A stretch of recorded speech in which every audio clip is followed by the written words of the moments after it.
Science lesson here for this week. Potential versus kinetic. Hey, if I have this pen and I hold it up in the air, right now it doesn't have any energy. Nothing's happened to it, but it has the potential. It has the potential because of gravity to fall. Okay? When it was in the action of moving, it was kinetic.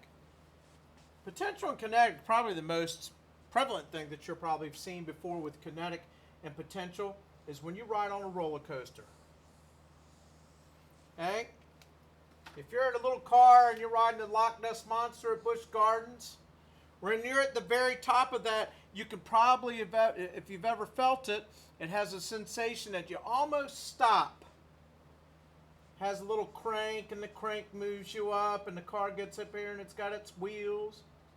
And then you're raising your hands because you're excited. And then all of a sudden it rolls down really fast. Roller coasters use kinetic and potential energy. Because of its height, this object is going to want to go to the ground because of gravity.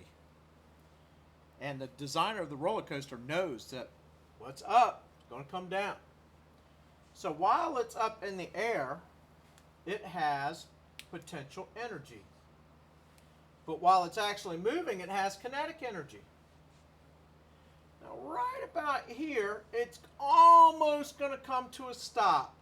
And that would be its potential energy. But then it's going to go right back and keep moving again until it eventually comes to a stop. This is forms of kinetic energy. Now, something at the end of this helps it stop. Most roller coasters, if you've ever seen them, they have these lines with these little wheels. And what happens is the roller coaster comes into that and these wheels stop it. And they make the car come to a stop. These wheels rub against it, causing friction.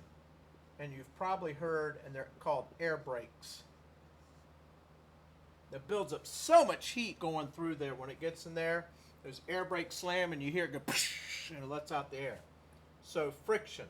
So usually friction is something that helps things slow down. Friction won't affect anything with potential. Potential is usually affected with gravity. Kinetic would stop with friction.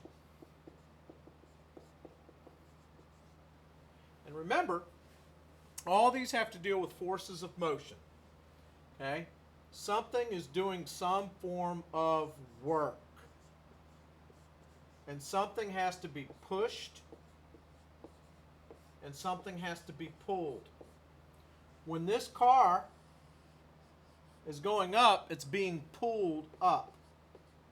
You've probably seen it. You've seen the little crank. Probably hear it even cranking. That's pulling that car up.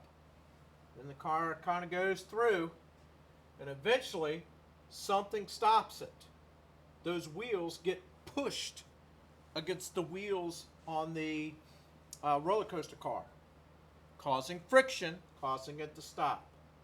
So, that's a good example of potential and kinetic, and if you have a good grasp of this, you can probably understand anything that happens with potential kinetic, like bowling balls, baseball, basketball, soccer ball. All those things have to deal with kinetic and potential energy. Your body riding a bike, you eventually sweat and give off heat. Okay, that's because you were using mechanical energy, your feet moving, to propel your bike. Make it kinetic. All right, we'll talk about this more in class.